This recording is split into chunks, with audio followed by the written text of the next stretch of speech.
நீங்க மந்த்லி 5,000 ரூபாய் பண்ற எஸ்ஐபி எப்படி சில வருஷங்களே 50 லட்சம் 60 லட்சம் உங்களுக்கு ப்ராஃபிட் தருதுன்னு வச்சுக்கிறீங்க. மியூச்சுவல் ஃபண்ட்ஸ்ல அந்த மாதிரி ப்ராஃபிட் வந்து ரொம்ப பாசிபிளான ஒரு விஷயம். அந்த மியூச்சுவல் ஃபண்ட்ஸை பத்தி ஸ்டார்டிங்ல இருந்து எண்டிங் வரைக்கும் இருக்கிற எல்லா பாசிபிள் திங்ஸுமே இந்த வீடியோ டீடைலா பார்க்கலாம். வணக்கம் நண்பர்களே, நான் ராஜ்குமார் பாரதி. இந்த channel Rajkumar Bharathi T codes. Mutual fund என்னன்னு பாத்தீங்கன்னா, இன்வெஸ்டர்ஸ் அவங்களோட மணியை வந்து ஒரு ஃபண்ட் ஹவுஸ் கிட்ட கொடுப்பாங்க. அந்த ஃபண்ட் ஹவுஸ் என்ன பண்ணுவாங்கன்னா, மக்கள் தந்துவாங்க கலெக்ட் பண்ண மணியை ஒரு ஃபண்ட் மேனேஜர்கிட்ட கொடுப்பாங்க. அந்த ஃபண்ட் மேனேஜர் அந்த மார்க்கெட் சுச்சுவேஷன் எதுல இன்வெஸ்ட் பண்ணா நல்ல ப்ராஃபிட் வரும்னு பார்த்துட்டு இந்த கவர்மெண்ட் செக்யூரிட்டிஸ், கோல்டு, அதுக்கப்புறம் ஸ்டாக் மார்க்கெட், சில பேர் என்ன பண்ணுவாங்க ஃபாரின் ஸ்டாக் மார்க்கெட் இதுல எல்லாம் இன்வெஸ்ட் பண்ணுவாங்க. இது மாதிரி டைவர்சிஃபைடா இன்வெஸ்ட் பண்ணுவோம் பாத்தீங்கன்னா ரிஸ்க் கம்மியா இருக்கும், ஒரு கேரண்டீடான ப்ராஃபிட்ஸ் இருக்கும். ஸோ நம்ம காமன் பீப்புள் எக்ஸ்பெக்ட் பண்ண ஒரு கேரண்டியான ரிசல்ட். சோ இந்த மாதிரி பண்றதுனால பாத்தீங்கன்னா மியூச்சுவல் ஃபண்ட்ஸ் வந்து ரிஸ்க் ஓரளவுக்கு கம்மியா இருக்கும். சோ ப்ராஃபிட்டும் பாத்தீங்கன்னா ஓரளவுக்கு ஸ்டாக்ரேட்டடா ஓரளவுக்கு நல்ல ப்ராஃபிட்ஸ் கிடைக்கும். இதனாலதான் பீப்புள் வந்து பாத்தீங்கன்னா இண்டிவிஜுவல் ஸ்டாக்ஸ் மியூச்சுவல் ஃபண்ட்ஸ் ரொம்பவே டிபெண்ட் பண்றாங்க. இந்த இண்டிவிஜுவலா நம்ம ஸ்டாக் வாங்கும்போது என்ன ஆகும் பாத்தீங்கன்னா, அந்த ஸ்டாக் வந்து நல்ல ஸ்டாக்கா இல்லைன்னா அதுல ரிஸ்க் இருக்கா இதை பத்தி நமக்கு எந்த ஒரு ஐடியாவுமே இருக்காது. ஏன்னா நம்ம ஒரு ஃபுல் டைம் இன்வெஸ்டர் கிடையாது, நம்ம பார்ட் டைமா தான் இன்வெஸ்ட் பண்ணிட்டு இருக்கோம். ஆனா இந்த மியூச்சுவல் ஃபண்ட்ஸ்ல நம்ம இன்வெஸ்ட் பண்ண பாத்தீங்கன்னா, அங்க இருக்க ஃபண்ட் மேனேஜரோட முக்கியமான வேலையே பாத்தீங்கன்னா இந்த ஃபண்ட்ஸை மேனேஜ் பண்றதுதான். சோ அவர் இதுல இருக்க ரிஸ்க், இதுல என்னென்ன இது இருக்குன்றது எல்லாத்தையுமே பேக்ரவுண்ட் ரிசர்ச் பண்ணிட்டு தான் இன்வெஸ்ட் பண்ணாரு. சோ அப்படி இருக்கும்போது பாத்தீங்கன்னா நமக்கு ஓரளவுக்கு சேஃபான ஒரு கேரண்டி இருக்கும். ஓகே, நம்ம மணி வந்து நல்ல ஒரு ஸ்டாக்ல தான் இன்வெஸ்ட் ஆயிட்டு இருக்கு. சோ அதனாலதான் பீப்புள் பாத்தீங்கன்னா மோஸ்டா இண்டிவிஜுவல் ஸ்டாக் விட்டு இந்த மாதிரி மியூச்சுவல் ஃபண்ட்ஸ்ல இன்வெஸ்ட் பண்றாங்க. இப்ப பாத்தீங்கன்னா நான் மியூச்சுவல் ஃபண்ட்ல இன்வெஸ்ட் பண்ணிட்டேன். இந்த மியூச்சுவல் ஃபண்ட்ல இன்வெஸ்ட் பண்ணது எப்படி வந்து எனக்கு ப்ராஃபிட் கிடைக்கும் உங்க எல்லாருக்குமே ஒரு டவுட் இருக்கும். இப்ப நான் வந்து மியூச்சுவல் ஃபண்ட்ஸ்ல போயிட்டு காசு போடுறேன். அந்த காசு அந்த மியூச்சுவல் ஃபண்ட் மேனேஜர் என்ன பண்ணுவாரு பாத்தீங்கன்னா, அது ஒரு சில கம்பெனிஸ்ல போயிட்டு அவர் வந்து ஒரு ரேஷியோல இன்வெஸ்ட் பண்ணுவாரு. இந்த இன்வெஸ்ட் பண்ணதுக்கு அப்புறம் ஒண்ணு அந்த கம்பெனியோட ஸ்டாக் வேல்யூ பாத்தீங்கன்னா ப்ராஃபிட் ஆகும். இப்ப ப்ராஃபிட் ஆகும்போது அந்த எவ்வளவு பெர்சன்டேஜ் நம்ம காசு போட்டிருக்கோம் அதுக்கேற்ற ப்ராஃபிட் பெர்சன்டேஜ் நம்மளுடைய மியூச்சுவல் ஃபண்ட்ஸ்லயும் இருக்கும். நெக்ஸ்ட் பாத்தீங்கன்னா இப்போ ஒரு கம்பெனி இருக்கு, அவங்க ஒரு குவார்ட்டருக்கு அவங்களோட ரிசல்ட்ஸ் அனௌன்ஸ் பண்ணுவாங்க. அந்த ரிசல்ட்ஸ் அனௌன்ஸ் பண்ணும்போது அதுக்கு ஏத்த மாதிரி அவங்க ப்ராஃபிட் வந்துருந்தா ப்ராஃபிட் வந்து ஏத்த மாதிரி நம்ம டிவிடெண்ட் அனௌன்ஸ் பண்ணுவாங்க. அந்த டிவிடெண்டும் எனக்கு வரும். ஸோ எனக்கு ரெண்டு விதமான ப்ராஃபிட்ஸ் இருக்கு. ஒன்னு அந்த கம்பெனி க்ரோ ஆகும்போது அதுல இருந்து வர ப்ராஃபிட். செகண்ட் பாத்தீங்கன்னா இந்த மாதிரி இன்ட்ரீம் டிவிடெண்ட், இந்த ஃபைனல் டிவிடெண்ட், இந்த மாதிரி டிவிடெண்ட் அமௌண்ட்டும் எனக்கான ஒரு ப்ராஃபிட். இந்த ரெண்டு பேரை தான் பாத்தீங்கன்னா இந்த மியூச்சுவல் ஃபண்ட்ஸ் வந்து க்ரோ ஆகும். ஜென்ரலா பாத்தீங்கன்னா மியூச்சுவல் ஃபண்ட்ஸ் வந்து 3 டைப்ஸ் இருக்கு. ஃபர்ஸ்ட் திங் பாத்தீங்கன்னா ஈக்விட்டி மியூச்சுவல் ஃபண்ட், செகண்ட் டெப்ட் மியூச்சுவல் ஃபண்ட், தேர்ட் பாத்தீங்கன்னா ஹைபிரிட் மியூச்சுவல் ஃபண்ட். ஃபர்ஸ்ட் இந்த ஈக்விட்டி மியூச்சுவல் ஃபண்ட் என்னன்னு பாத்தீங்கன்னா, நான் வந்து ஒரு இண்டிவிஜுவல் இன்வெஸ்டரா இருக்கேன். என்னால போயிட்டு ஒரு கம்பெனிலயும் கரெக்டா ஸ்டாக் வாங்கி இது மேல போகுமா கீழே வருமா எனக்கு தெரியாது. இதெல்லாம் நான் என்ன பண்ணுவேன், என்கிட்ட இருக்க காசுல போயிட்டு ஒரு இண்டெக்ஸ் ஃபண்ட்லயோ எதுலயோ இன்வெஸ்ட் பண்ணுவேன். அவங்க என்ன பண்ணுவாங்க பாத்தீங்கன்னா, டிசிஎஸ், இன்ஃபோசிஸ், இந்த HDFC பேங்க், ஐடிசி இந்த மாதிரி இருக்கிற இண்டிவிஜுவல் ஸ்டாக்ல போயிட்டு அவங்க வாங்குவாங்க. அவங்க எந்த அப்ராப்ரியேட் ரேஷியோல அந்த ஸ்டாக்ஸ் வாங்கிட்டு அவங்க வந்து பாத்துப்பாங்க. அந்த ஸ்டாக்கை மெயின்டைன் பண்றது, எப்போ வாங்கணும் எப்போ விற்கணும்ன்றத அந்த ஃபண்ட் மேனேஜர் அதை பார்த்துப்பாரு. இதுதான் பாத்தீங்கன்னா ஈக்விட்டி மியூச்சுவல் ஃபண்ட். இதுல இருக்கிறது வந்து ஜஸ்ட் பாத்தீங்கன்னா ரிஸ்க் ரொம்ப அதிகம், ஆனா பாத்தீங்கன்னா அதே மாதிரி ப்ராஃபிட்டும் அதிகமா வரும். Second type of mutual fund பாத்தீங்கன்னா டெப்ட் பேஸ்ட் மியூச்சுவல் ஃபண்ட். இந்த டெப்ட் மியூச்சுவல் ஃபண்ட் பாத்தீங்கன்னா கடன் பத்திரங்கள், அதாவது கவர்மெண்ட் செக்யூரிட்டிஸ், அதே மாதிரி கார்பரேட் பாண்டு, இந்த மாதிரி இதெல்லாம். இதுல என்ன ஒண்ணுன்னு பாத்தீங்கன்னா, இது வந்து ஒரு செக்யூரிட்டி வந்து ரொம்ப அதிகமா இருக்கும். நம்ம வந்து ஒரு கடன் கொடுத்துட்டு மாசம் மாசம் வட்டி வாங்குவோம்ல, அந்த மாதிரியான கான்செப்ட் தான் இது. ஸோ இதனால பாத்தீங்கன்னா இது ரொம்ப சேஃபான ஒரு இன்ஸ்ட்ருமெண்ட். ஆனா இதுல இருந்து வர இன்ட்ரெஸ்ட் பாத்தீங்கன்னா ரொம்ப கம்மியான பர்சன்டேஜா இருக்கும். தேர்ட் பாத்தீங்கன்னா ஹைபிரிட். இதுல வந்து ஈக்விட்டி வந்து ஒரு சர்டன் பெர்சன்டேஜ் இருக்கும், அதே மாதிரி பாத்தீங்கன்னா டெப்ட் வந்து ஒரு சர்டன் பெர்சன்டேஜ் இருக்கும். லைக் எக்ஸாம்பிள் பாத்தீங்கன்னா ஒரு ஈக்விட்டி 70%, டெப்ட் வந்து ஒரு 30% இருக்கும். இதுல வந்து ரிஸ்க் வந்து ரொம்ப கம்மியா இருக்கும். அதே மாதிரி பாத்தீங்கன்னா நமக்கு வர ப்ராஃபிட்டும் பாத்தீங்கன்னா கம்மியா இருக்கும். ஸோ ஈக்விட்டி வந்து ரிஸ்க் அதிகமா இருக்கிறதுனால பாத்தீங்கன்னா ப்ராஃபிட்டும் அதிகமா இருக்கு. இந்த மியூச்சுவல் ஃபண்ட்ஸ்ல யாரெல்லாம் இன்வெஸ்ட் பண்றாங்க அவங்க ஒரு டேர்ம் வந்து ரிப்பீட்டடா யூஸ் பண்ணிருப்பாங்க. நான் மந்த்லி இவ்வளவு எஸ்ஐபி பண்றேன், இவ்வளவு எஸ்ஐபி பண்றேன். அந்த எஸ்ஐபினா என்னன்னு யாராவது யோசிச்சிருக்கீங்க? எஸ்ஐபினா ஒண்ணும் கிடையாது, ஒரு சிஸ்டமேட்டிக் இன்வெஸ்ட்மெண்ட் பிளான். நான் மந்த்லி ஒரு 5ஆம் தேதி ஆச்சுன்னா ஒரு 5,000 ருபீஸ் போட போறேன். அது எந்த மாதிரி சுச்சுவேஷன் இருந்தாலும் நான் எல்லா மாதம் கன்சிஸ்டன்டா பண்ணிட்டே வருவேன். இதுதான் பாத்தீங்கன்னா எஸ்ஐபி. நான் இப்ப எக்ஸாம்பிள் நான் வந்து ஒரு மந்த்லி 5,000 போடுறேன். அப்போ ஒரு வருஷத்துக்கு 12 மாசம் அப்படின்னா 60,000 ரூபாய். இதே மாதிரி 20 வருஷம் போட்டா எனக்கு வந்து 12 லேக்ஸ் போட்டிருப்பேன். ஆனா இதுவே பாத்தீங்கன்னா ஒரு 20 இயர்ஸ்க்கு அப்புறம் 12% மந்த்லி எனக்கு இயர்லி வந்து ஒரு ப்ராஃபிட் வந்துச்சுன்னா கிட்டத்தட்ட 50 லட்சமா இருக்கும். இதுக்கு எப்படி இது ஆச்சு? இதுதான் இந்த காம்பவுண்டிங்கோட பவர்.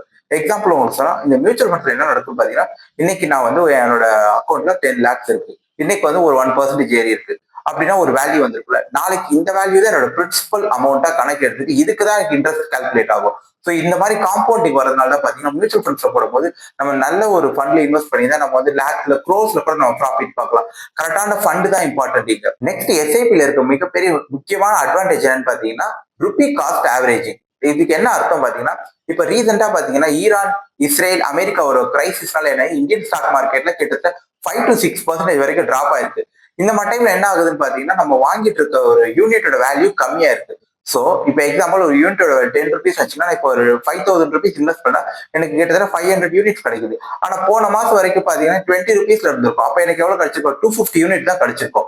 சோ இந்த மாசம் நான் போட்டதுனால எனக்கு என்ன இருக்கு? நிறைய யூனிட் கிடைச்சிருக்கு. அப்படின்னா நிறைய ப்ராஃபிட் பார்க்கறதுக்கான பாசிபிலிட்டி ரொம்ப அதிகமா இருக்கு. போன மாசம் ரேட் அதிகமா இருந்துச்சு, இந்த மாசம் ரேட் கம்மியா இருக்கு.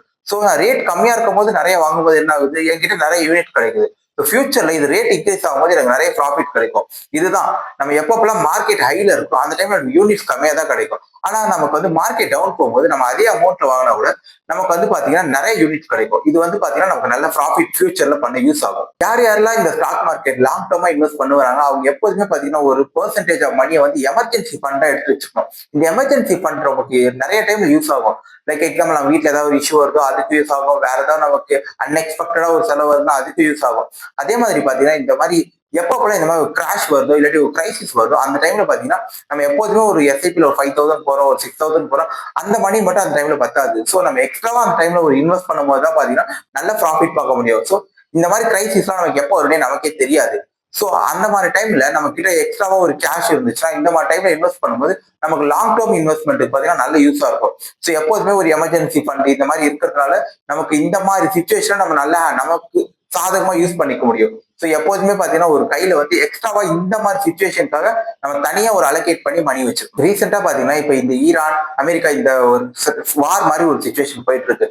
இந்த மாதிரி சுச்சுவேஷன் என்ன ஆகும்னு பாத்தீங்கன்னா நிறைய ஷேர் மார்க்கெட் பாத்தீங்கன்னா டவுன் ஆயிட்டு தான் இருக்கும். ஆனா நம்ம என்ன பண்றோம்? இந்த மாதிரி டைம்ல வந்து இன்வெஸ்ட் பண்றோம் ஸ்டாப் பண்ணிடுறோம். அப்படின்னா ரொம்ப கம்மியான அமௌண்ட் தான் இன்வெஸ்ட் பண்றோம். ஐயோ ஆல்ரெடி லாஸ் ஆக போகுது நான் இப்போ போய் இன்வெஸ்ட் பண்ண மாட்டேன். நமக்கு ஒரு ஹியூமன் சைக்காலஜி இருக்கு. நம்ம எப்பப்பெல்லாம் ரெட் பாக்குறோமோ அந்த டைம்ல நம்ம ஒரு ஃபியர் ஃபேக்டரா எடுத்துக்கிட்டு உள்ளே போக மாட்டோம். ஆனா நம்ம இதே கிரீன் தெரியுதுன்னா அந்த டைம்ல போயிட்டு ஓகே நல்லா தான் போயிட்டு இருக்கு இப்ப போய் நிறைய பண்ணலாம்னு இருப்போம். ஆனா இது வந்து நம்ம தப்பான ஒரு திங்கிங். நம்ம என்ன பண்ணோம்? ஆப்போசிட்டா தான் யோசிக்கணும். எப்பப்பெல்லாம் ரெட் காட்டுதோ அந்த டைம்ல நம்ம நல்லா இன்வெஸ்ட் பண்ணணும். அதே மாதிரி எப்பப்பெல்லாம் கிரீன் இருக்கும் அந்த டைம்ல நான் டிஃபென்சிவா கம்மியா மட்டுமே இன்வெஸ்ட் பண்ணா போதும். அதனால எப்போதுமே இந்த கிரைசிஸ் சுச்சுவேஷன் எப்பெல்லாம் வருதோ அந்த டைம்ல நம்ம வந்து பல்கா இன்வெஸ்ட் பண்ண கத்துக்கணும். இப்போ எஸ்ஐபி போறது ஓகே, ஆனா எஸ்ஐபி இல்லாம நம்ம பல்காவும் அந்த மாதிரி டைம்ல இன்வெஸ்ட் பண்ணணும். இந்த மாதிரி டைம்ல வந்து நம்ம கம்மியா போறதுனால நம்ம தான் வந்து லாங் டேர்முக்கு நல்ல ப்ராஃபிட் பார்க்கறது வந்து மிஸ் பண்றோம். நம்ம எப்போதுமே ஒரு நல்ல மியூச்சுவல் ஃபண்டை செலக்ட் பண்றது மாதிரி பாத்தீங்கன்னா 3 இம்பார்ட்டன்ட் திங்ஸை பார்க்கணும். ஃபர்ஸ்ட் திங் பாத்தீங்கன்னா எக்ஸ்பென்ஸ் ரேஷியோ. இந்த எக்ஸ்பென்ஸ் ரேஷியோ என்னன்னு பாத்தீங்கன்னா ஒரு மியூச்சுவல் ஃபண்ட் வந்து நம்ம இன்வெஸ்ட் பண்றோம் போது அதுக்கு ஒரு ஃபண்ட் மேனேஜர் அவங்க வச்சிருப்பாங்க. அந்த ஃபண்ட் மேனேஜருக்கு சேலரி, அவருக்கு இருக்க ரூம் ரெண்ட், அவருக்கு தேவையான மற்ற அலவன்சஸ் இதுக்கெல்லாம் அவங்க ஒரு ஸ்பெண்டிங் பண்ற மாதிரி இருக்கும். அதுக்காக தான் பாத்தீங்கன்னா நம்ம இன்வெஸ்ட் பண்ற நம்ம கிட்ட வந்து அவங்க வந்து ஒரு எக்ஸ்பென்ஸ் ரேஷியோ பிடிப்பாங்க. அந்த எக்ஸ்பென்ஸ் ரேஷியோல இருந்து அவருக்கு தேவையான எல்லாத்தையும் அவங்க பண்ணி கொடுப்பாங்க. செகண்ட் பாத்தீங்கன்னா அந்த ஃபண்ட் மேனேஜர் எக்ஸ்பீரியன்ஸ்.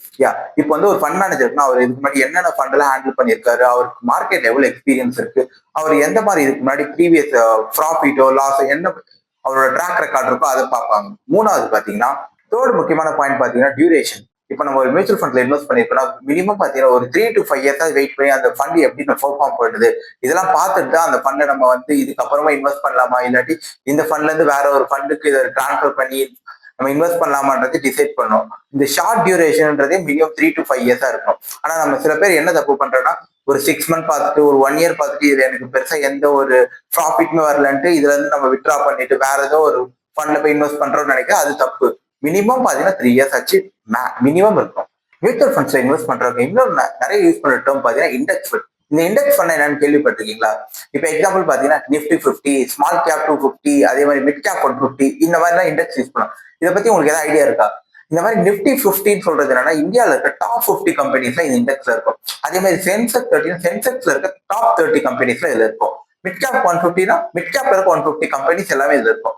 சோ இந்த மாதிரி ஃபண்ட்ல ஏன் அவங்க இன்வெஸ்ட் பண்றாங்க பாத்தீங்கன்னா இதுக்கு வந்து ஒரு ஃபண்ட் மேனேஜர் வந்து பெருசா அவரோட பிரெயின் யூஸ் பண்ணி அவர் நிறைய ரிசர்ச் பண்ணி பண்ணணும் அவசியமே இல்லை. அதுல ஆல்ரெடி அந்த 50 ஃபண்ட்ஸ் இருக்கு. அதுல ஒரு ரேஷியோல தான் அந்த ஃபண்ட் எல்லாமே இருக்கும். சோ நம்ம போடுற மணி என்ன பண்ணுவாங்க அந்த ரேஷியோலயே அவங்க வாங்கி மெயின்டைன் பண்ணுவாங்க. ஸோ இந்த மாதிரி ஃபண்டு பார்க்கும்போது பாத்தீங்கன்னா ரிஸ்க் ரொம்ப கம்மி. அதுவும் பாத்தீங்கன்னா இந்த நிஃப்டி 50ல இருக்க ஃபண்ட்ல பாத்தீங்கன்னா எல்லாமே ப்ளூ சிப் கம்பெனி. அது எல்லாமே நல்ல ஒரு ஆல்ரெடி நல்ல ப்ராஃபிட் பண்ற கம்பெனி, நல்ல ஒரு பேலன்ஸ் ஷீட் இருக்க கம்பெனி. இந்த மாதிரி கம்பெனிஸை மெயின்டைன் பண்றதுனால பாத்தீங்கன்னா அவங்களுக்கு எக்ஸ்பென்ஸ் ரேஷியோ ரொம்ப கம்மியா இருக்கும். ஸோ எக்ஸ்பென்ஸ் ரேஷியோ கம்மியா இருக்கும். நமக்கு என்ன அட்வான்டேஜ் பண்ணா நம்ம வந்து பே பண்ற மணி பாத்தீங்கன்னா ரொம்ப கம்மியா இருக்கும் ஃபண்ட் மேனேஜருக்கு. ஸோ இதனால நமக்கு இன்னும் ஒரு ப்ராஃபிட் கிடைக்கும். அது எல்லாமே நல்ல ஒரு ஸ்டேபிள் பேஸ் இருக்க கம்பெனி. ஸோ அது எதுவுமே டிஃபால்ட் ஆகாது, எந்த ஒரு ரிஸ்க்கும் வராது.